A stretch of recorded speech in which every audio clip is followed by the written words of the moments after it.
혹시 담과 울타리의 차이를 알고 계십니까? 담이나 울타리 모두 어떤 구역의 경계를 나누어 주는 것이란 데는 같습니다. 하지만 담과 울타리는 분명한 차이가 있습니다. 일단 울타리는 대나무나 쌀이나무 또는 이 왕골이나 억대 같은 이 자연의 식물을 재료로 해서 쌓은 것입니다.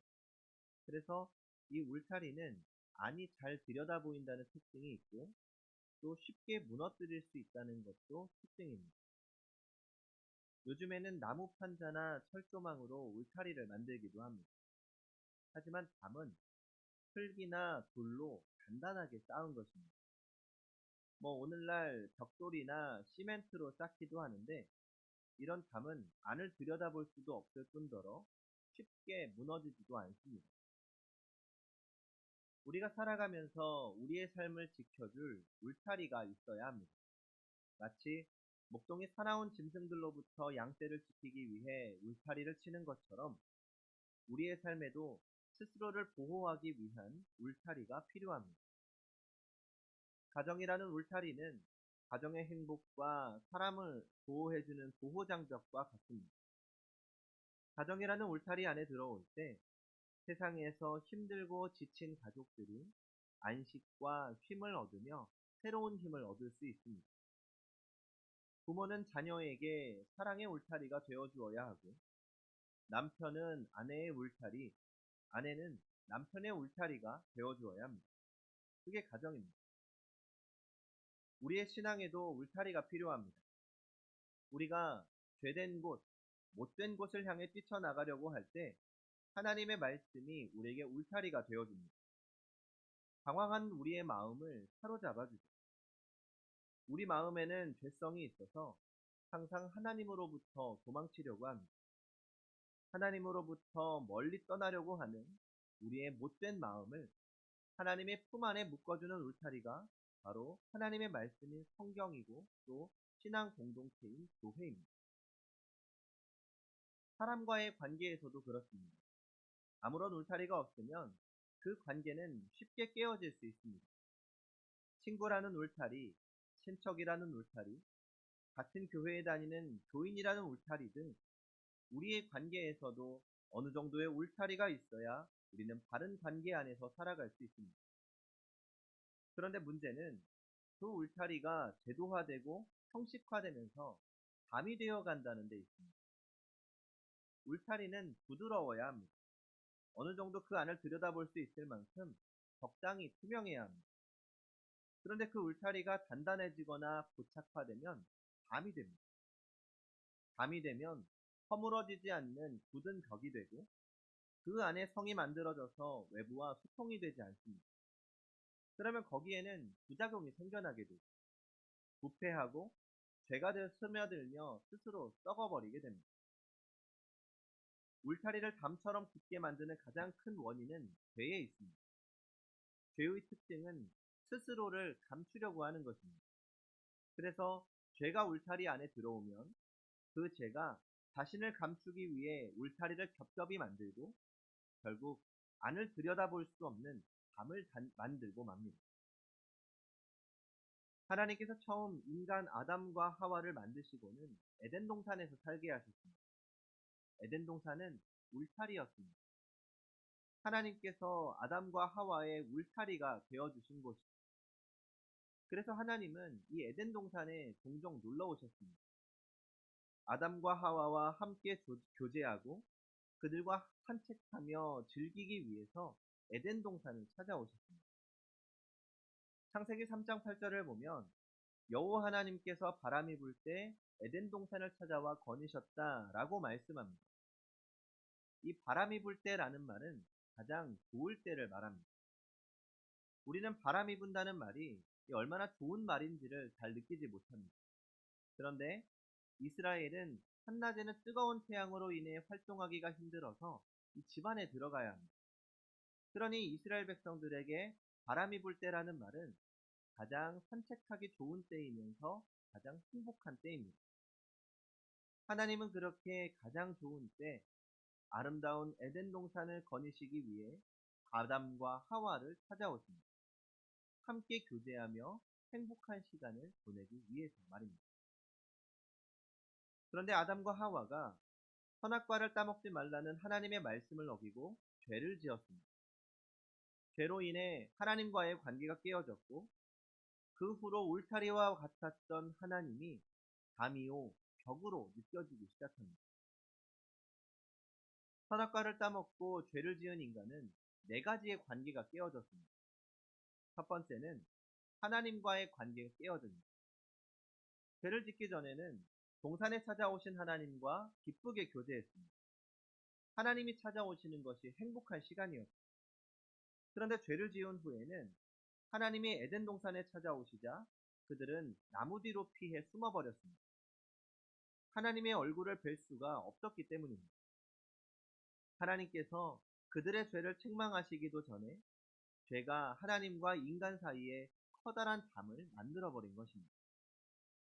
두 번째는 자기 자신과의 관계가 깨어졌습니다. 죄를 범한 인간은 스스로 부끄러움을 느꼈습니다. 그래서 무화과 나무 잎으로 치마를 만들어 입었습니다. 죄를 짓기 전에 인간은 부끄러움을 몰랐습니다. 죄를 짓기 전인 창세기 2장 25절에서 이렇게 말씀합니다. 아담과 그의 아내 두 사람이 벌거벗었으나 부끄러워하지 아니하니. 에덴 동산에서 아담과 하와는 옷을 입지 않고 살았습니다. 그런데도 전혀 부끄럽지 않았습니다. 벌거벗은 모습 그대로 하나님과 만났고 하나님과 함께 바람이 불 때 에덴 동산을 산책하며 교제했습니다. 그런데 죄가 들어오면서 그들은 스스로 부끄러움을 느꼈습니다. 자기 자신이 부끄러운 겁니다. 이것은 하나님이 창조하신 깨끗한 본래의 자아를 잃어버린 인간의 자화상입니다. 이때부터 인간은 옷을 입게 됩니다. 자신의 본래 모습은 감추고 다른 자아의 가면을 쓰고 살아갑니다. 이것이 인간에게 찾아온 또 하나의 비극인 거죠. 본질적인 자아와 비본질적인 자아 사이에 커다란 담이 생겨난 것입니다. 세 번째는 사람과의 관계가 깨어졌습니다. 하나님께서 아담의 갈빗대로 하와를 만드시고 하와를 아담에게 데리고 오셨을 때 하와를 본 아담이 이렇게 소리 지릅니다. 이는 내 뼈 중에 뼈요 내 살 중에 살이니라. 아담과 하와는 둘이 아니라 한 몸이라는 고백입니다. 그런데 죄를 짓고 나서 아담은 뼈 중에 뼈요 살 중에 살이라고 말했던 하와를 가리켜서 하나님이 나와 함께 하게 하신 여자 그가 라고 말합니다. 이제 더 이상 아담과 하와는 하나가 아닙니다. 서로에게 책임을 전가하는 서로 손가락질하는 대상으로 전락해버리고 말았습니다. 이것이 죄를 지은 인간관계에 찾아온 비극입니다. 아담의 후예들인 우리는 다른 사람과 아름다운 관계를 맺으려 하기보다는 서로에게 책임을 전가하고 손가락질할 대상으로 생각합니다. 서로에게 마음을 열기보다는 다른 사람에게 나를 감추기 위해서 더 높은 담을 쌓고 더 두터운 벽으로 자신을 가립니다. 그리고 서로를 바라보면서 소중하고 사랑받아야 할 인격적 존재로 바라보는 것이 아니라 마치 어떤 물건을 대하듯 인간을 대하게 됩니다. 마틴 부버라고 하는 독일의 철학자가 있습니다. 마틴 부버는 나와 너라는 책에서 인간이 서로 인격적으로 만나지 못한 비극을 설명하고 있습니다. 사람은 나와 너라는 인격적인 관계를 맺도록 창조되었는데 상대방을 인격적 존재로 만나지 못하고 나와 그것이라고 대상화하면서 현대 문명의 위기가 왔다고 말합니다. 다른 사람을 인격적인 존재가 아니라 마치 물건처럼 취급하기 때문에 다른 사람을 존중하지 못하고 이용해 먹어도 되는 것으로 생각해버리는 겁니다. 그러니까 자신의 어떤 목적을 성취하는 데 필요한 하나의 수단으로 여기게 되는 거죠. 이것은 단순히 현대 문명이 만들어낸 결과가 아닙니다. 에덴 동산에 죄가 찾아옴으로 아름다워야 할 관계가 깨어지면서 인간과 인간 사이에 커다란 담과 벽이 생기면서 시작된 것입니다. 네 번째는 하나님이 창조하신 자연과의 관계가 깨어진 것입니다. 선악과를 따먹은 후 땅은 인간으로 말미암아 저주를 받게 되었고 저주받은 땅에서는 가시덤불과 엉겅퀴가 자라게 되었습니다.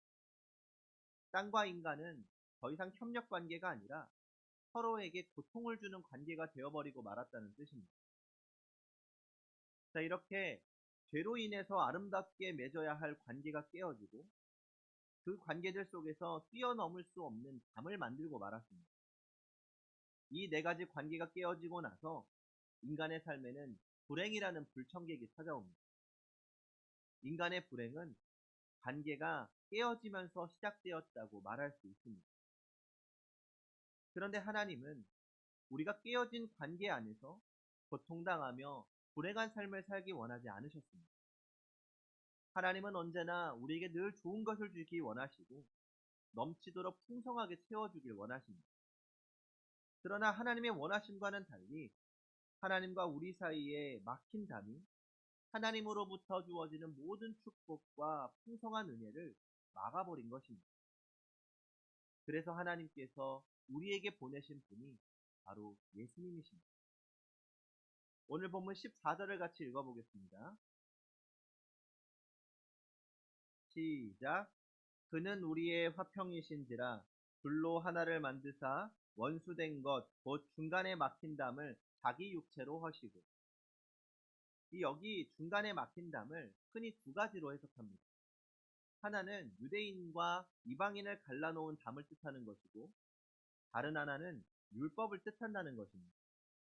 그러나 더 근본적으로 해석하면 인간의 범죄로 인해서 우리 안에 만들어진 담, 하나님의 창조 섭리인 행복한 삶을 사는데 방해하는 모든 담을 말합니다.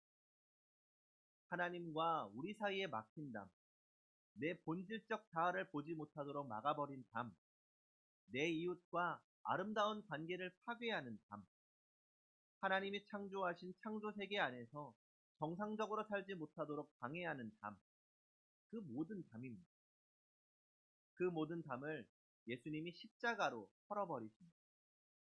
16절입니다. 또 십자가로 이 둘을 한 몸으로 하나님과 화목하게 하려 하심이라. 원수된 것을 십자가로 소멸하시고. 예수 그리스도의 십자가는 하나 되게 하는 십자가입니다. 그 십자가를 통해서 막힌 담장들이 허물어집니다. 십자가의 능력과 십자가의 사랑에 스며드는 곳마다 담장이 헐리며 잃어버렸던 관계들이 회복됩니다. 오늘 성경은 예수 그리스도의 십자가를 통해 관계를 회복된 한 사람, 막힌 담이 허물어지고 예수 안에서 새롭게 지음을 받은 사람, 그래서 주님이 주시는 평화를 누리는 사람을 새 사람이라고 표현합니다. 성도 여러분, 우리가 새 사람입니다. 우리가 새 사람이면서 여전히 불행과 씨름하고 있다면 주님이 십자가로 허무신 담을 우리 스스로 우리의 죄로 다시 쌓고 있는 것은 아닌지 생각해 보아야 합니다. 우리는 새 사람으로서 주님이 회복하신 관계를 통해 허락하신 그 기쁨을 마땅히 누려야 할 것입니다. 그 기쁨은 우리에게 거저 주어진 축복이요 은혜입니다. 그리고 새 사람은 하나님과의 관계만 회복된 사람을 말하지 않습니다. 하나님과의 관계가 회복되었다면 다른 사람과의 관계도 하나님과의 관계처럼 새롭게 만들어야 합니다. 나 자신과도 바른 관계를 형성해야 하고 하나님께서 창조하신 창조 세계와도 관계가 새로워져야 합니다. 그래야 우리는 새 사람입니다. 물론 모든 바른 관계의 회복은 하나님과의 관계를 회복하는 것부터 시작됩니다. 하나님과의 관계가 회복되어져야 다른 모든 관계가 회복됩니다. 그러나 반대로 하나님과의 관계가 깨어지기 시작하면 우리는 다른 모든 관계가 깨어지기 시작하고 우리의 삶에는 불행이 싹트기 시작합니다. 하나님과 나 사이에 담이 생겨서 불행이 우리가 세운 담 안에 머물게 되는 것이죠. 목회 상담가인 웨인 오츠가 쓴 신앙이 병들 때라는 책이 있습니다. 이 책을 보면 우리의 신앙이 병들 때 나타나는 몇 가지 심리적 현상이 있다고 합니다. 신앙이 병들면 첫 번째로 평안이 없어집니다. 교회에 가도 기쁨이 없습니다. 가정에 들어와도 행복을 느끼지 못합니다. 친구나 사람을 만나도 마음의 평안을 못 느낍니다. 모든 일이 짜증스럽고 귀찮아집니다.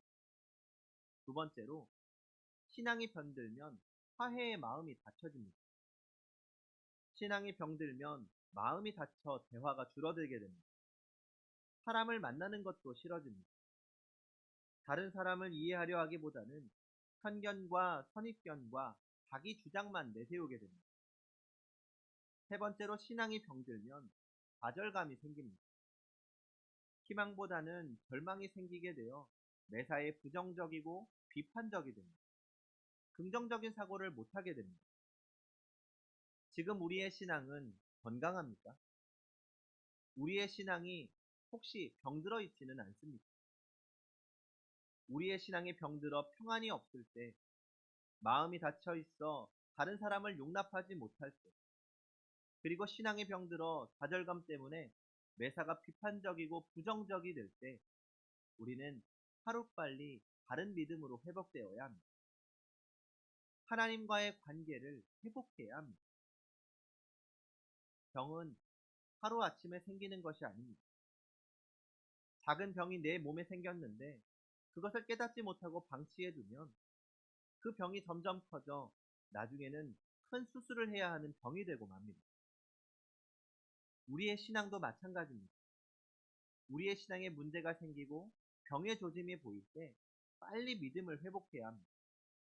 하나님과의 관계를 회복해야 합니다. 하나님을 새롭게 만나야 합니다. 그래야 우리는 언제나 건강하고 행복하게 신앙생활을 할 수 있습니다. 성도 여러분, 우리는 지금 사순절의 첫 번째 주일을 시작하고 있습니다. 사순절은 주님께서 에덴 동산에서 깨어져 버린 그 모든 관계를 회복하기 위해 십자가를 지신 그 사랑을 묵상하는 시간입니다. 우리에게 행복을 주시기 위해, 우리와 하나님과의 관계를 회복하기 위해 그 아름답게 지신 십자가, 이 십자가를 사순절 기간 깊이 묵상하시기 바랍니다.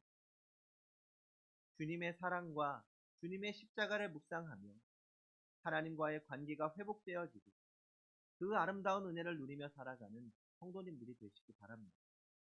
기도하겠습니다.